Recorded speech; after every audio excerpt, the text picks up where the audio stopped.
Everyone, welcome back to another episode of SCP readings. My last one did pretty good. It's my most popular video to date. And a few things before we start. Check out my friend's Discord. It's called YouTube Launch. The link will be in the description. It's worth your time. He has bots. He actually tries to keep the thing alive.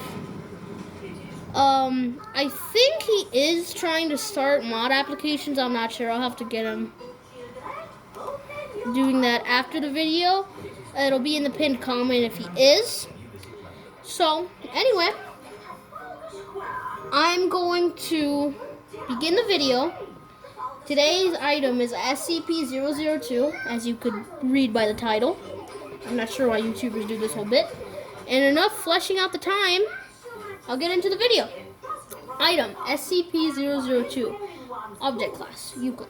Special containment procedures. SCP-002 is to remain connected to a suitable power supply at all times, to keep in what appears to be a recharging mode. In case of an electrical outage, the emergency barrier between the object and the facility is to be closed and the immediate area evacuated.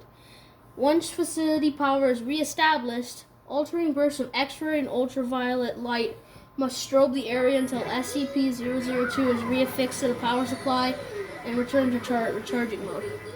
Containment areas to be kept at negative air pressure at all times. Teams include a minimum of 2 members are required within 20 meters of SCP-002's containment area. Personnel should remain physical contact with one another at all times to ensure if there another person is present, as perception may be dulled, skewed, or influenced by proximity to the object. No personnel below level 3 are permitted within SCP-002.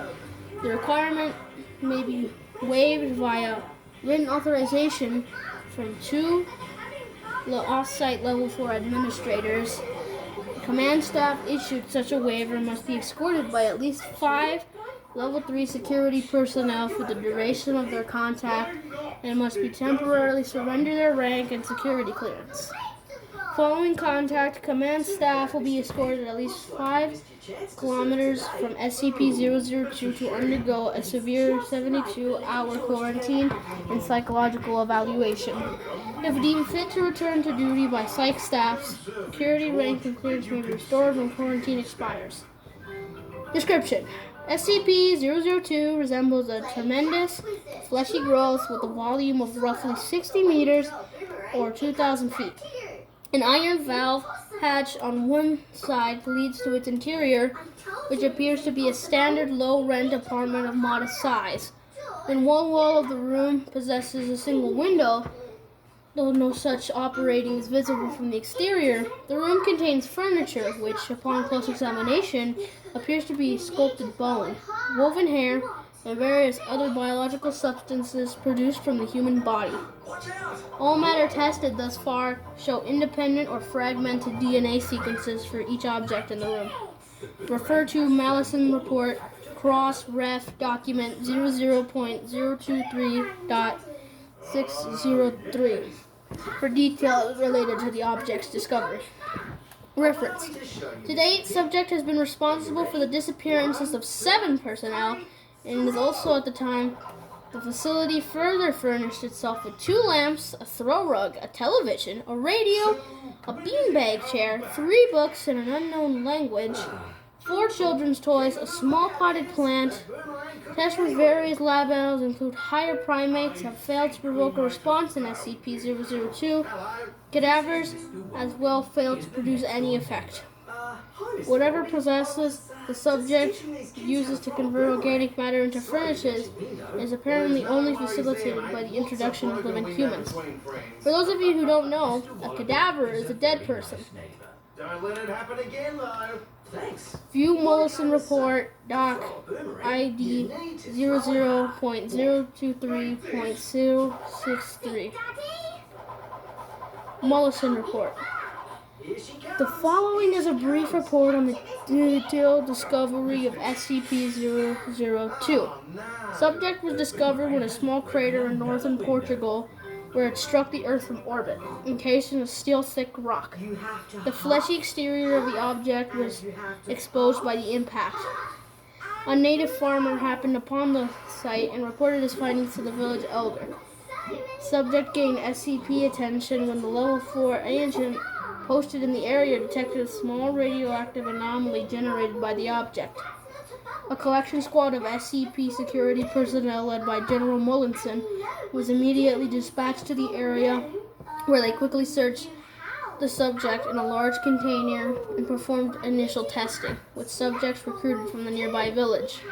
3 men, eventually sent into the structure, subsequently disappeared. Upon discovering the deadly property of this subject, General Mullinson issued a Level 4A termination order of any witnesses, roughly 1/3 of the village, to ensure no outside knowledge of the object, initiated its transport to the SCP facility.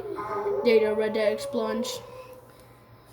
During preparation for transport, 4 SCP security personnel were initially drawn inside the object, where they too immediately disappeared. Following inspection, it appears that the object had grown several new furnishing and was beginning to look like the interior of an apartment room. General Mullinson immediately ordered the requisition of several Class 3 hazmat suits for the remaining security team members, who proceeded to lift the container into a walking freight ship to transport to the SCP containment facility. Data expunged. Following the termination of General Mullinson, SCP-002 is resecured by SCP staff and brought into special containment and classified, where it currently resides. Staff with clearance below full Level 3 have been denied access to SCP-002 container without prior approval of at least 2 Level 4 staff after the Mullinson incident. And that's it. That's the entire log. So I hope you had a good day, and I'll see you lovely people in the next video.